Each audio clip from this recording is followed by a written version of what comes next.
Welcome to Maverick Season 2, powered by Lenovo. Today we have with us Kumar Rangarajan of Slang Labs. You worked in large corporates and you also had a very successful exit as an entrepreneur. But before all these things, what got you to leave the large ships and start up? Yes, I guess it's you can mark it down to midlife crisis. Right? The usual answer in some sense, but it's an early midlife crisis. Like it was early 30s when I was working in IBM. I had been working in large companies for like around 12, 13 years till then. I was a reluctant manager. I became a reluctant manager in IBM, and then I was looking at like what exactly am I trying to do next? What is my, if I retire, what do I want to do? Or like, what is my ambition? Do you want to be a vice president? Do you want to have a corner office? What exactly?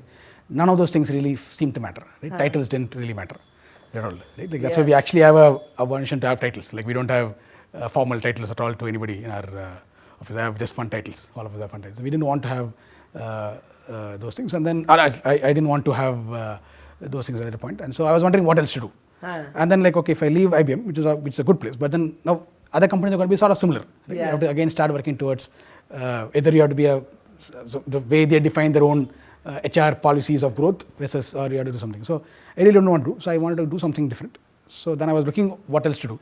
Then startup was not a buzzword thing. This is in 2012. Right? 2012 early startups are not really the buzz thing. So then there was my manager had left IBM and he joined a service company, small service company. Right? So that is the notion of a startup, around 50 member companies doing services. So I thought, okay, let me join something where I can now do something where I can see the end-to-end journey. Like every money that you spend, everything you do, you exactly know what is the impact you are bringing in. When working in a large company, you only know what you do, like a very small frog in a well, right? Like there, I didn't really want to be. So I guess from an analogy perspective, I really didn't want to be a tail of a lion. I would rather be a head of a rat. Right? So I wanted to explore those smaller places. So that is how started the journey. But even then I didn't have an interest of starting my own company. It was more like, okay, let me do something different. Let me go join a smaller company. So when I joined that smaller company, it was like I really liked it. I really enjoyed that camaraderie and everything working in a small place. And then eventually that company got acquired. Right? So when that company got acquired and we became part of a large MNC again. Okay, now what next? So I didn't want to continue working in a large MNC again. Right? So the only other opportunity to look like, okay, we have to now go back to something. And around the time is where I met my old colleagues from Rational, who had all left and worked in various places. One guy went to Apple, one guy was in Adobe, one guy was working in IBM. We all got together and said, okay, why don't we start our own company? Right? So they were all still working in corporates. So I had already had a little bit of taste of working in a small company. I said, okay, shall we the only way for us to work together is to actually start our own company. And then we very naively started the journey, and that's where it became Little I Labs. Wow.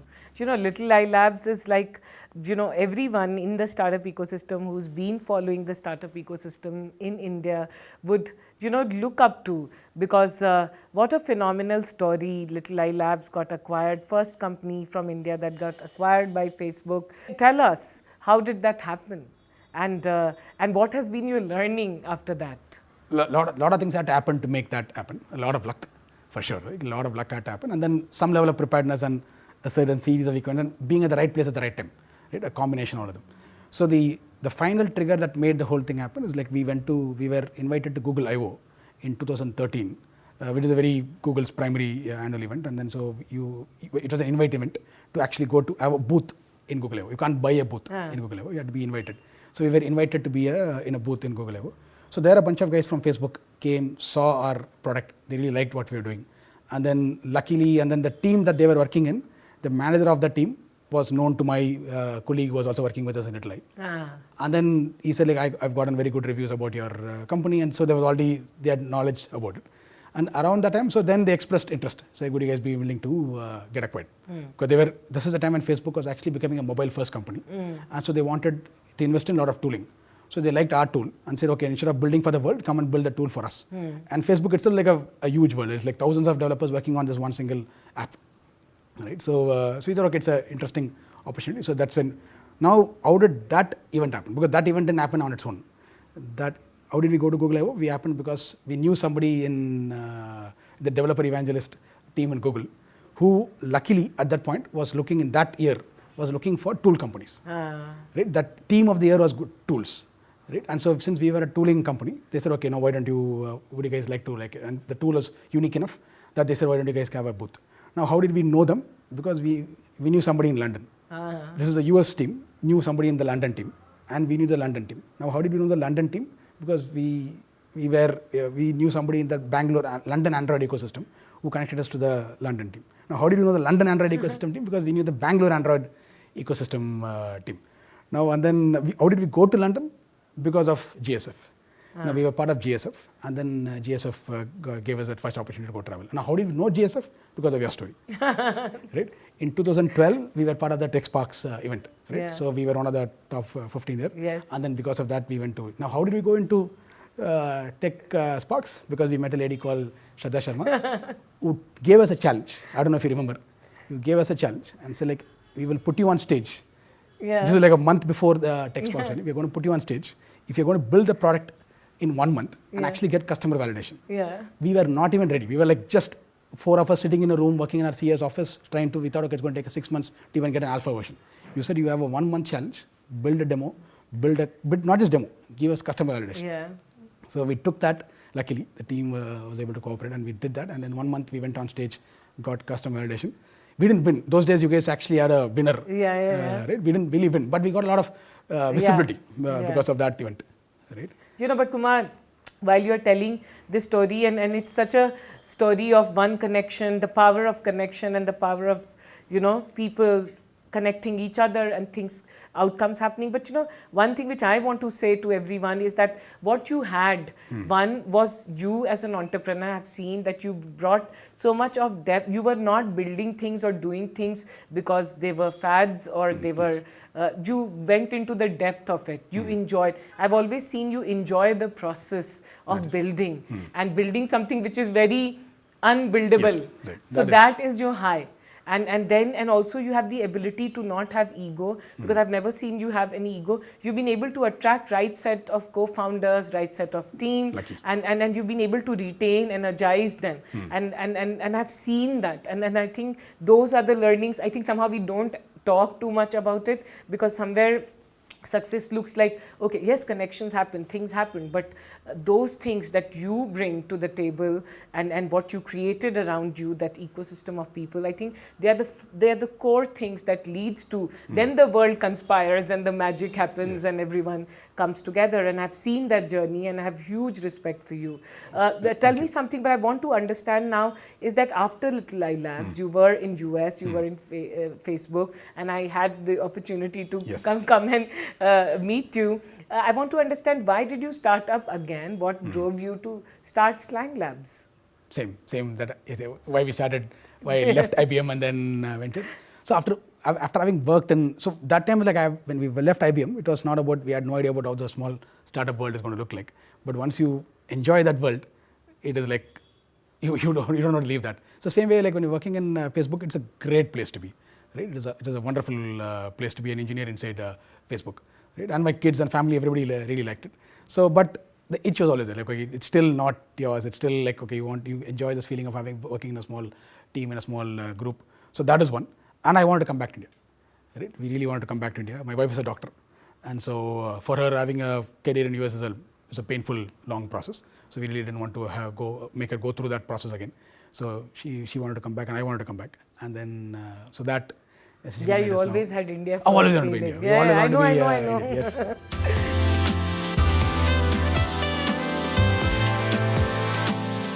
Why did you choose Slang Labs? Why did you get into voice? Tell us about this space and tell us why you believe in this. What we do in Slang Labs is we build a platform for adding multilingual in-app voice assistants that anybody can consume. Right? Think of it like an Alexa that you can very easily embed inside your application. Right? You can do voice search with it, you can do transactions with it, you can fill a form with it, do a bunch of things very easily in multiple languages. Even if your app is in English, you can do it. So that's what we do. Right? So now what triggered us to do it? So this is like in 2015 when we were scouting, looking at me and Giri and others, we were all talking about, okay, what else should we do after this? So around the time is where Alexa came into life. Right? When Alexa came in, I was a skeptic. Who wants to talk to a speaker? It sounded like the most dumbest idea ever, right? But then it worked, right? When the way it worked, like initially I bought it because we just bought it because everyone was buying it. We also bought one. So when I saw my kids use it, it was like love at first sight, right? Like my 4-year-old daughter, without any training, she was able to instantly understand how to use Alexa and use it correctly and well. Right? Now that was magical. It felt like, man, that I thought it still was a fad. I was not really sure it is actually how long it's going to remain. A week later, after we got Alexa into our house, when we were all traveling in a car, my daughter's instinctive response when the volume in the car went up was to say, "Hey car, shut down the volume." Oh. This is the car that we've been driving for the last 1 year. It obviously has no voice control, right? But her habit had actually changed to start saying, "Hey man, shut down the car." They're like, "Oh, something interesting is happening." Right? People are actually able to now change behavior. Again, a week later, or a few times later, my kids wanted to play a song. So, and then we were playing a song in Alexa. And then what is the paid song? So it only played a snippet of the song. I had no idea if it is possible. I intuitively said, "Alexa, hey Alexa, buy this song." I just gave this natural command saying, buy this song. And it immediately said, "Okay, song bought." Wow. I was like blown away. This is like the fastest thought to action latency, right? You thought about something and you can actually get it done without any hassle. Yeah. I was like, "Okay, man, this is not just a fad like Siri and other things were before, because that was just more of a fad." No, it's actually a lot more valuable and actually transformative, behavioral changing. And the fourth thing that happened was like when Giri's parents came to US, right? They started actually using Alexa.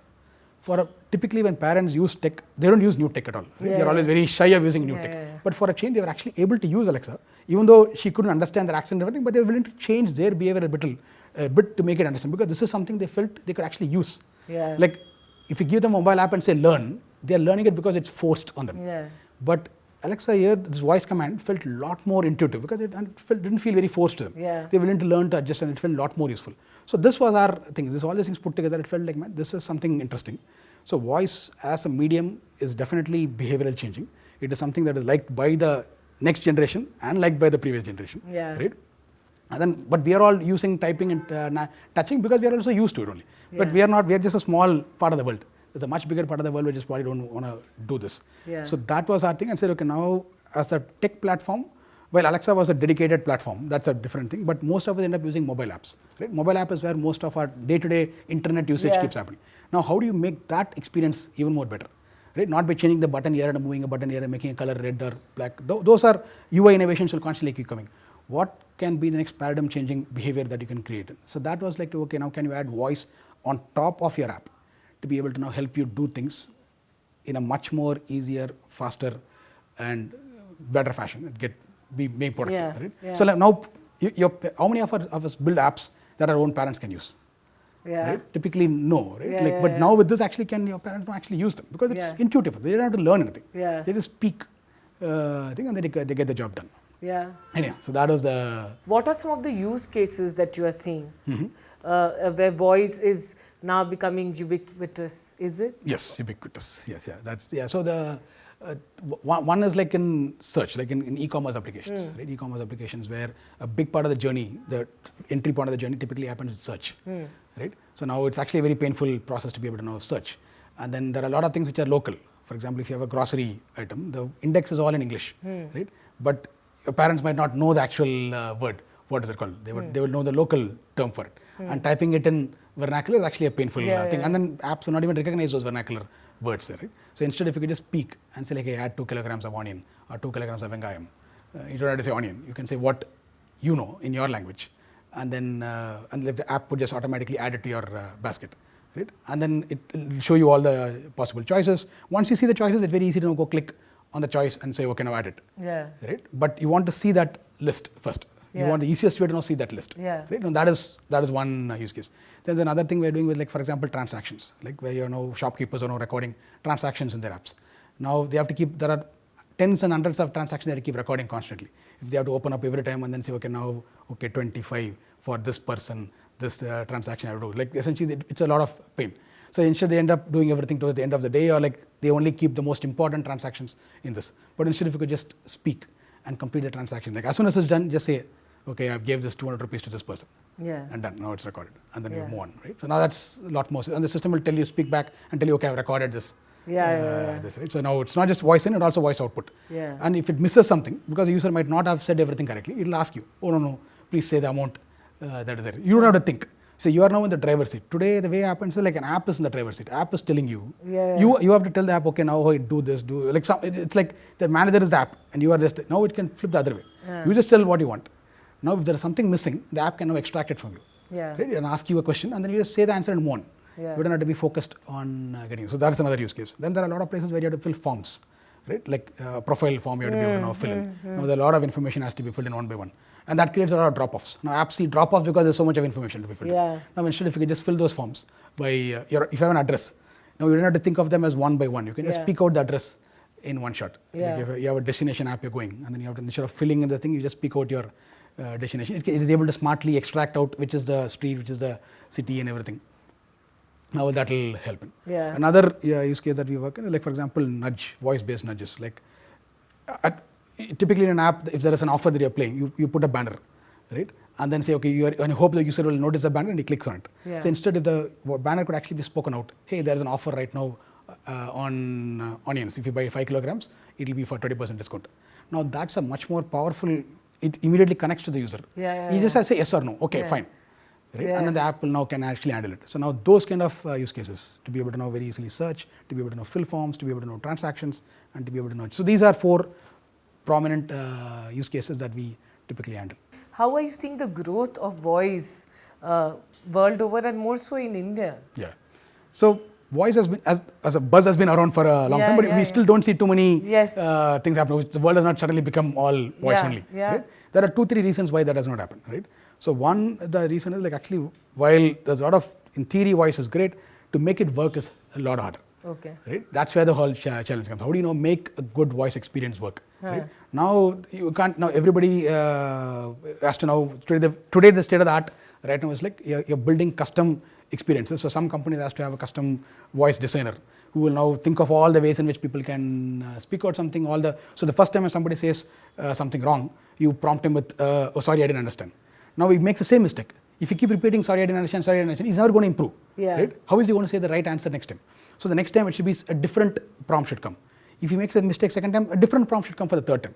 Now this has to be thought out by every single engineer. Everybody who's building an app, a voice experience, has to think about all these things. So people end up putting a very, very simplistic, very bare bones. In the search bar, there's a mic button.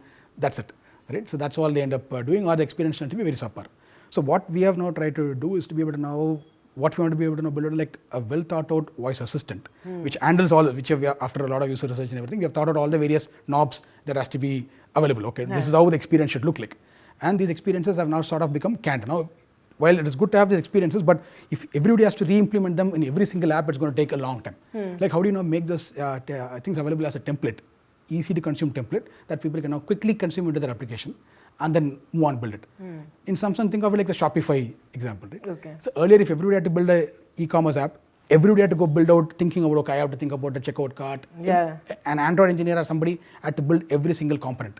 But if you use Shopify, it comes with all the standard templates of, okay, building out an e-commerce site. Right? So similarly, now we have essentially said, okay, now we understand all the templates. Now we have the standard consumable assistants that you can very easily embed into your system. So the way we think we can make this, there are 2 things we think is making this whole thing slow down. One is the fact that the experience is always subpar, so people don't use it. So we need to be able to give them the good experience. And the time it takes to build out the experience is very long. So if you can make the time it takes to build out the experiences short and quick, and for people to actually quickly try out and integrate and then see what works, that will actually help more and more apps consume this experience into their application. That's our approach. But sounds very true, right? And we're already starting to see some of these things. Like we're working with one of the largest e-commerce player, and so they already had a mic button inside their search bar. The usage of that is abysmal. Nobody used it, right? But now they did an experiment with our thing. They're already seeing good conversion, and then they are seeing a lot more people usage of it, because it's again the experience part. How do you make that? Same thing as Alexa versus Siri. Siri was there, but what made Alexa was like the experience is a lot more better. Right? Now, how do you get that kind of experiences inside your app too?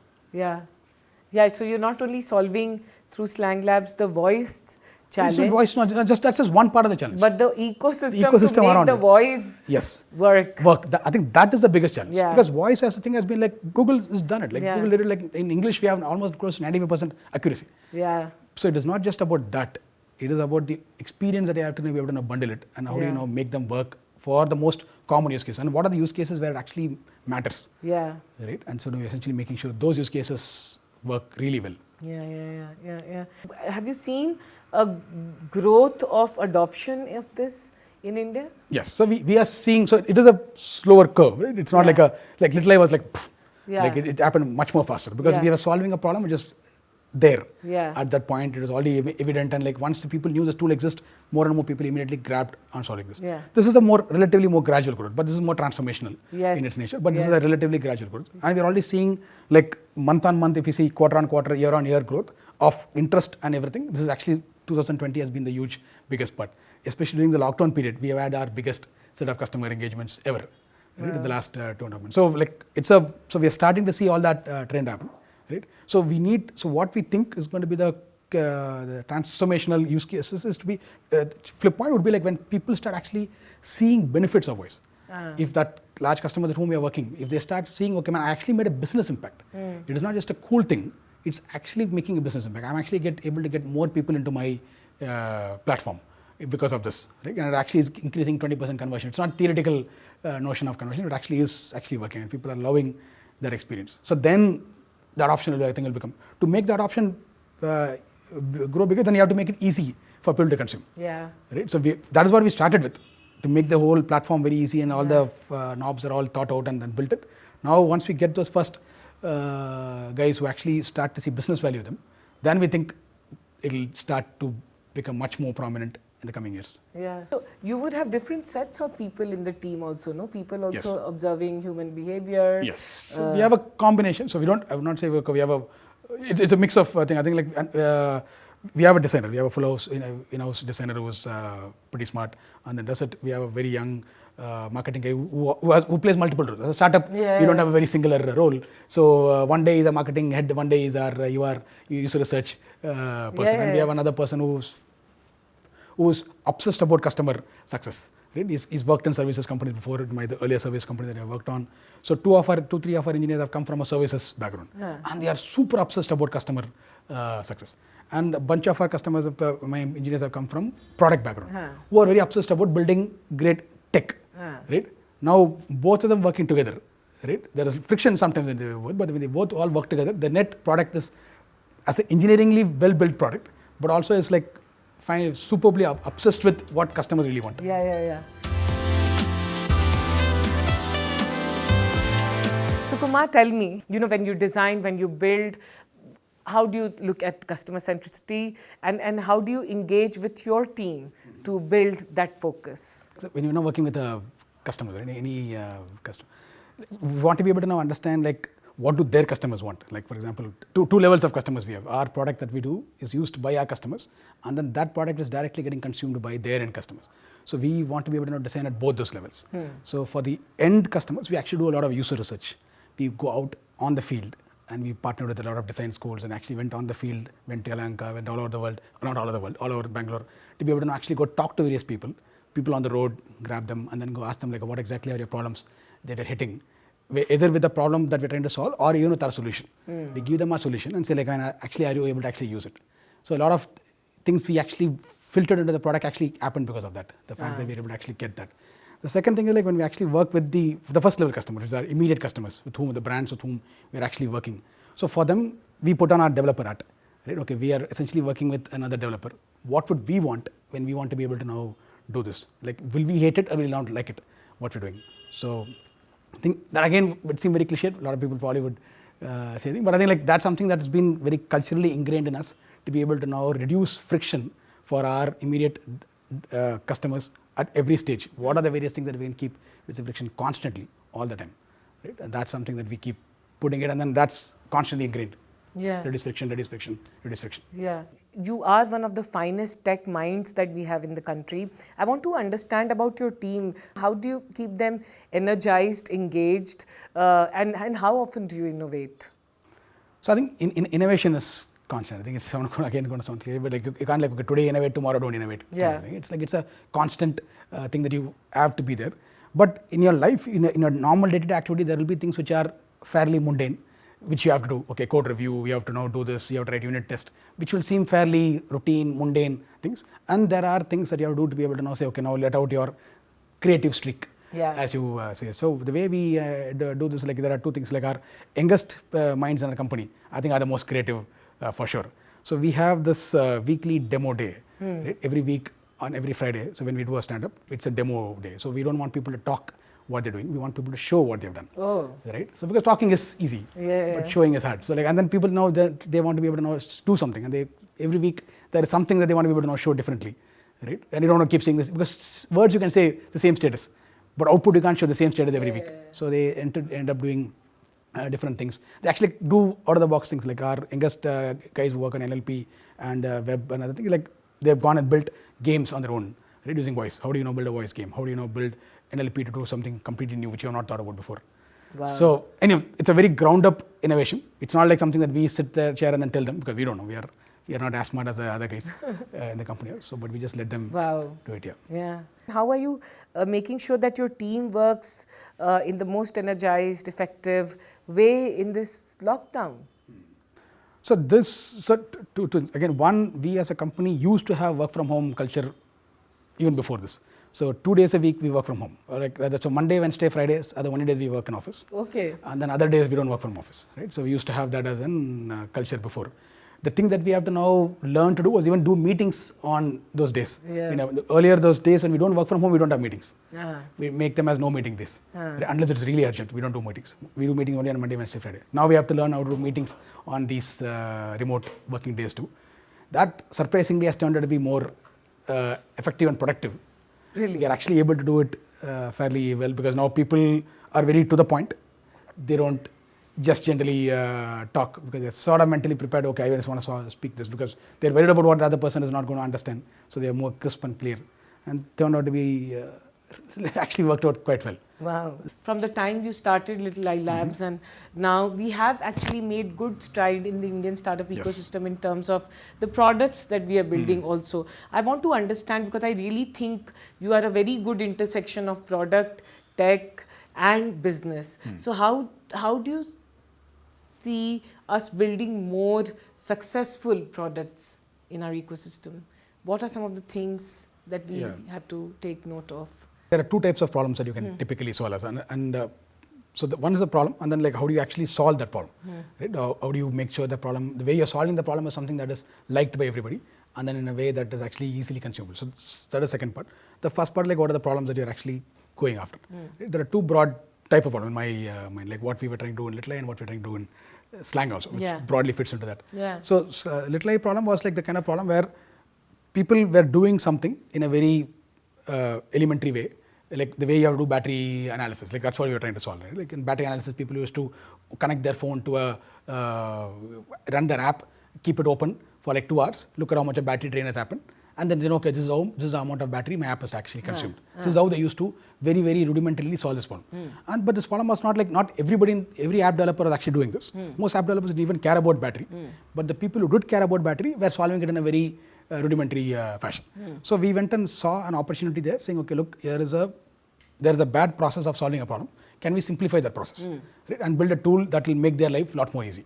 And then once these guys were able to know, the people who, very limited number of people who wanted to solve this problem, they were able to use it. Then because of the easiness of the tool, more and more people started using that tool, right? And that became the easiness part of it, because they were solving a present problem, right? Which is a bad process problem, like the kind of problem that Uber is solving today. Everybody wants to call a taxi, but it's a painful process to call it. We didn't even know there's a better way to call it.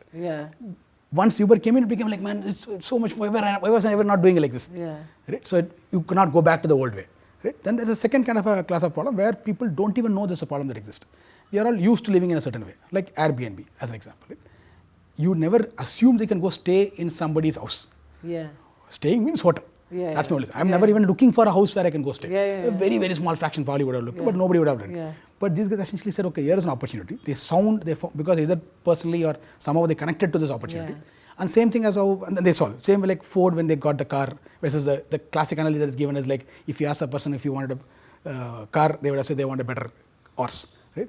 But Ford is able to see like people, man, there's a better opportunity of building a better horse. But nobody told him he wanted a better horse. Right? But those are transformational, but they're hard. Right? When Apple II came in, again, it's hard to do. Like I'm thinking same with, I think in my mind, Oyo, when they had to know, but it is hard. You don't, it's hard to do, but you don't even imagine that you need such kind of a transformation, because they take a long time to seep in. Well, there are this other class of problems where there's a clear present problem. You have to be both of them require you to be able to now see problems which other didn't see. Yeah. Right? Your ability to now see problems, but first is to be able to now understand what are the problems that exist. Yeah. So then see what kind of a problems that you're willing to now try. So in these kind of the first class of problems where there is a present use case is relatively easier to solve, but you have to solve them faster before anybody else solves it. Yeah. Right? The other case of problem is like nobody's even looking at it, nobody's even telling you that's a problem. You have to be able to now solve them. So both you need to be able to now see what these two things are, and then whatever the way you solve, whatever problem you're solving, then it's about the way you solve it. If you want to be a global use case, then you have to be able to now think big, think like, are you now creating friction unnecessarily? Everything, like you have to be able to now think of all of them and then be able to now build out their experience. Now again, the second part, I don't know if it makes sense, but like that part, essentially you have to be able to know very clear about your product building strategy. Okay, what is your design philosophy? Yeah. Do you have a philosophy in mind in the first place? Right? Are you just building the problem, or do you actually have a philosophy in mind? And are you now how much are you sticking to that philosophy? Now I want to ask you, what has been a maverick decision that you have taken which has got you here? I think 2, 3, I would imagine. Okay. So first is like the first thing when I left IBM, I was in a good place, good salary. Yeah, comfortable. And then and actually the thing was my wife was pregnant at that time. Oh. Right? So my wife was pregnant and I left the job and then took a risk with a pay cut, 20-30% pay cut to work on a company which did not give me a hike for the next 2 years. Obviously, it's a small company. Yeah. Did not give me a hike for the next 2 years. So now doing that, I think was the first thing. But luckily I had supportive parents and wife who did not complain. She said, okay, fine, if that's what you want to do. Everyone was tentative for sure. They thought like, okay, this guy has gone nuts. Oh, you have an amazing wife. They probably thought I've gone nuts. But they didn't vocalize their thoughts so much that it discouraged me. So that helped. Right? But that is I would call number one. Then the second thing was about when we started Little I itself, the thing that we were trying to do, we're building a developer tool. Yeah. Most people kept saying, man, developer tools, why are you solving a developer tool? No, which developer ever pay? Have you a developer ever paid any money? Would anybody ever solve? Open source will come and kill you. And our competition was Google, which is giving it for free. Yeah. Right? So why would anybody do it? Right? So that is the second thing about picking a domain which did not seem to make sense. Yeah. The third thing today, I think, is they're coming back from US to India. Yeah. Like saying, okay, man, why are you had an opportunity to be in US. It's not like you had any pressing issues to come. Yeah. Things are all working. Why couldn't you start the company in US and then come here? But we really want to be able to now come here. Yeah. And then do this. Wow. Last before we end, I want to ask you, is that if you had to tell from your lens the future of voice, what if you had to say these are the things that will be defining the future of voice, what would that be? I think 2-3 things in my mind, I think. So one is like the experience of using voice. Today, even the easiest thing to use, Alexa, is still painful. Yeah. Right? Because of the word, you have to say Alexa every time. Right? Because like if you've seen movies like Star Trek or even Iron Man, he very naturally switches between talking to a human versus talking to a computer. Yeah. It feels very natural. But in tech world, it doesn't exist today. Right? Yeah. Because of the limitations of tech right now. So you can't naturally switch between a human conversation and a computer conversation. You have to have this keyword, and that keyword will fire at the wrong times all the time because of the whole thing. So that is one usage thing, which is limiting this whole domain. The second thing I think that is limiting is the cost. So today, even if you have to be able to now use voice, like the way we are trying to do, and like you want to be able to now do it more and more, the cost it takes you to be able to now support a voice transaction is actually quite high. Okay. Right? So it's like how SMS was before. Over time, SMS became so cheap that more and more people could actually drive businesses on top of SMS. Yeah. Right? But it was a 10x, 100x reduction in cost. Yeah. So we have to do a similar thing in voice also. Right? So that's another thing that we have started out doing, to be able to now say, how do you bring down cost? Because that's what will give us scale. Yes. Right? Because otherwise it become only the big guys will be able to use it. A lot of other guys can't use it. Yeah. So I think these two things has to happen. Yeah. And what's your vision with Slang Labs? I think our thing, like we were saying, is like making all our moms and dads be able to use all our apps, right, with the least amount of effort that we can do. So today our path is to be able to now go that using the B2B side, where we're building a framework and hoping the other guys will start integrating our framework and then making that. We're also doing another parallel attempt to say, like, can we directly reach to end customers in a more direct manner? Wow. Is there things that we can do? But essentially be able to make this whole journey a lot more easy for everyone to consume. And what I'm taking from this, Kumar, is that you want to build transformation. You want to Yes, create that's- transformation, if you're lucky. make life easy for everyone, Yes. and make voice ubiquitous for all of us. Yes, I think that's the hope, and with all your support, hopefully we'll do it. Thank you for joining us for this episode of Mavericks powered by Lenovo. Thank you. Thank you, Shraddha, for inviting me. It has been great talking to you.